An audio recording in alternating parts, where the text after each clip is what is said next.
Algumas semanas atrás, a minha melhor amiga de infância se casou. E curiosamente, desde então, parece que eu comecei a enxergar alianças em todos os lugares. Uma outra amiga ficou noiva, conhecidos começaram a aparecer usando alianças de namoro. Passei por uma joalheria e pela primeira vez em muito tempo, parei para olhar a vitrine. Até no supermercado eu me peguei observando discretamente a mão das pessoas. E foi aí que aconteceu aquela situação que sempre dá origem aos meus vídeos. Uma pergunta entrou na minha cabeça e simplesmente se recusou a ir embora. A pergunta era: quem decidiu que o amor teria o formato de um círculo?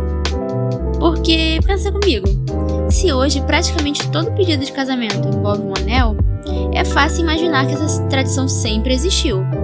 Mas será que ela sempre existiu? Quem foi a primeira pessoa que olhou para um pedaço de metal e pensou: é isso, é assim que duas pessoas vão prometer passar a vida inteira juntas? Quanto mais eu pesquisava, mais eu percebia que a história dos anéis é muito menos óbvia do que parece.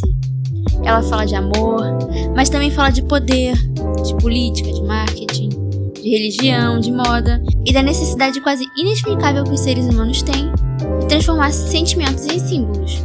Porque, no final das contas, um anel é só um anel, até que alguém decida que ele significa tudo. Mas antes de falar dos anéis, eu acho que vale uma pergunta ainda mais interessante. Por que nós precisamos de símbolos? O amor não ocupa espaço, você não consegue segurá-lo, não consegue colocá-lo numa caixa, nem provar cientificamente que ele existe. E talvez justamente por isso nós sempre inventamos maneiras de torná-lo visível. Escrevemos cartas, guardamos fotografias, secamos flores, mantemos ingressos de um primeiro encontro. Algumas pessoas guardam até a nota fiscal do restaurante, porque aquele pedaço de papel representa um momento feliz. Os objetos têm esse poder. Eles sobrevivem quando a memória começa a falhar. Talvez seja por isso que um simples círculo de metal tenha atravessado milhares de anos. Os primeiros registros de anéis usados como símbolo de união aparecem no Antigo Egito. E sinceramente, se existe um povo que levava simbolismos a sério, eram os egípcios. Para eles, o círculo representava a eternidade, sem começo e sem fim. Era o desenho perfeito para representar algo que eles desejavam que durasse para sempre. Os primeiros anéis nem eram feitos de ouro. Muitos eram produzidos com junco, papiro e fibras vegetais trançadas. O que, convenhamos, não deveria durar muito. Então, de certa forma, o símbolo da eternidade precisava ser trocado de tempos em tempos. Existe uma ironia maravilhosa nisso. Mas a ideia permaneceu. E ideias costumam durar muito mais que objetos. Foi também nesse imaginário antigo que surgiu a crença da Vena Amoris, a famosa veia do amor. A ideia era linda.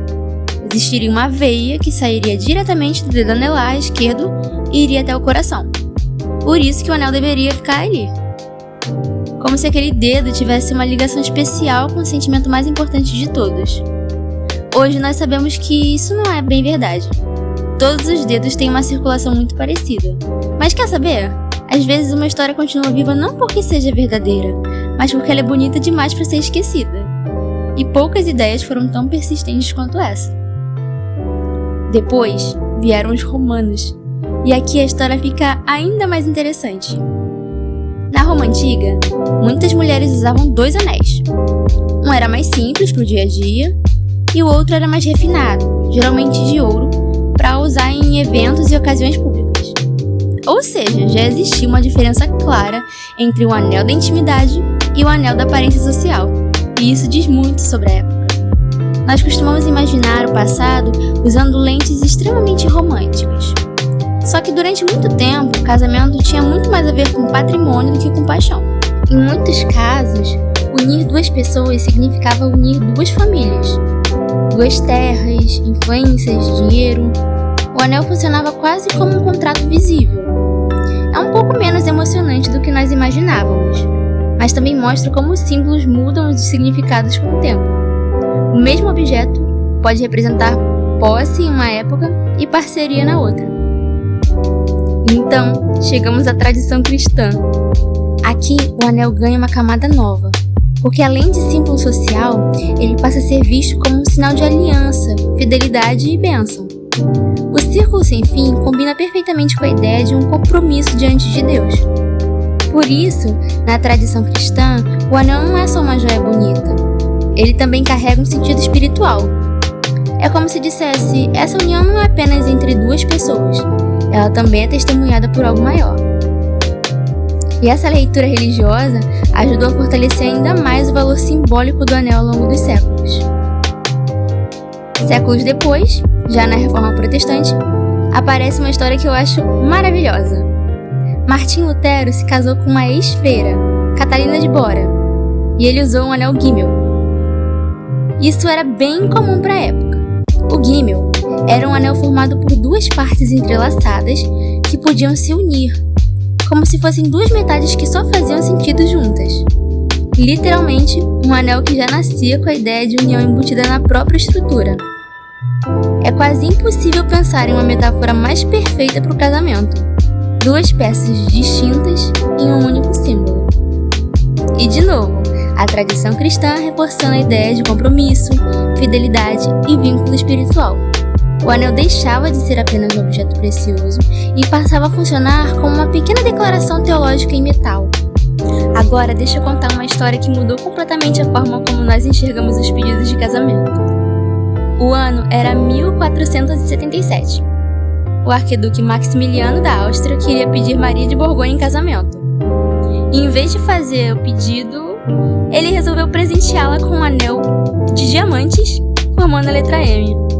É considerado um dos primeiros registros de um anel de noivado com diamantes na história europeia. E olha que curioso, na época era um luxo reservado apenas à nobreza. Ninguém imaginava que, séculos depois, pessoas comuns do mundo inteiro sonhariam exatamente com a mesma cena. Mas ainda faltava o ingrediente: marketing. E talvez o marketing mais bem sucedido da história das joias. No começo do século XX, os diamantes não eram necessariamente o padrão universal para o noivado. Em muitos lugares, outras pedras eram bem mais comuns, e muita gente simplesmente não via motivo para gastar tanto dinheiro em uma pedra transparente. Foi aí que a Debris entrou em cena. A empresa controlava boa parte da produção de diamantes e precisava fazer o mundo inteiro acreditar que diamante não era só bonito, era também indispensável. Em 1947, a agência N.W. Ayer criou a campanha "Um diamante é para sempre". A frase era simples e quase óbvia, mas justamente por isso que funcionou tão bem. Ela ligava o diamante à ideia poderosa de eternidade e amor. Se o amor era para durar para sempre, o símbolo que representava ele também deveria ser eterno. E nada mais parecia eterno do que uma pedra formada há milhões de anos, resistente, rara e difícil de quebrar. O mais impressionante é que essa ideia pegou tão forte que em poucas décadas o diamante passou de luxo desejável a quase uma obrigação cultural em muitos países. Não porque todo mundo tivesse decidido espontaneamente, mas porque uma boa história repetida o suficiente consegue moldar o que uma geração inteira considera romântico. E talvez seja isso que torna essa história tão fascinante. A tradição não nasceu pura. Ela foi sendo construída por religião, costume, status social, comércio e publicidade.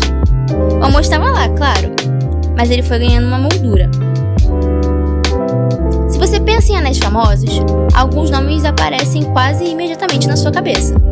O anel da Lady Di, por exemplo, com a sua safira azul cercada de diamantes, virou um ícone mundial e depois passou para Kate Middleton, carregando não só beleza, mas também memória, continuidade e realeza. O anel de Grace Kelly, com a sua elegância clássica, ajudou a consolidar a imagem do anel como símbolo de glamour absoluto. A Elizabeth Taylor, com suas joias exuberantes e histórias de amores intensas, mostrou que anel também pode carregar drama, personalidade e até excesso.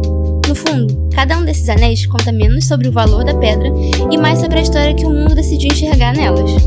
E então chegamos aos dias de hoje. Hoje existem anéis minimalistas, vintage, diamantes de laboratório, safiras, esmeraldas moissanitas. Há quem sonhe com um solitário enorme, há quem prefira uma aliança lisa, há quem simplesmente não queira usar anel nenhum. E sabe de uma coisa? Eu gosto disso. Aqueles que parecem ter sido escolhidos com tanta atenção que você consegue perceber a personalidade de quem vai usá-los. Para mim, um anel de noivado se torna muito mais icônico quando é perceptível que o noivo deu um anel que tem a personalidade da noiva. Porque se existe uma tradição que deveria refletir personalidade, é justamente essa. Nenhum anel ama por você, nenhum diamante mede a força de um relacionamento. Nenhuma joia consegue prometer que um casamento será feliz. O que ela faz é contar uma história. E talvez seja isso que sempre tem importado. Quando eu comecei a pesquisar para esse vídeo, achei que eu encontraria apenas uma linha do tempo sobre joias. Mas eu encontrei uma história sobre pessoas, sobre a necessidade de dar forma ao que sentimos. Talvez seja por isso que continuamos trocando aliança há milhares de anos. Não pelo ouro em si, mas porque queremos dizer a quem amamos: quero algo que me faça lembrar de você todos os dias. E talvez seja essa uma das invenções mais bonitas da humanidade. E é isso pro vídeo de hoje. Obrigado por ter assistido até aqui. Eu espero que você tenha gostado. Deixa um like e até o próximo vídeo. Tchau!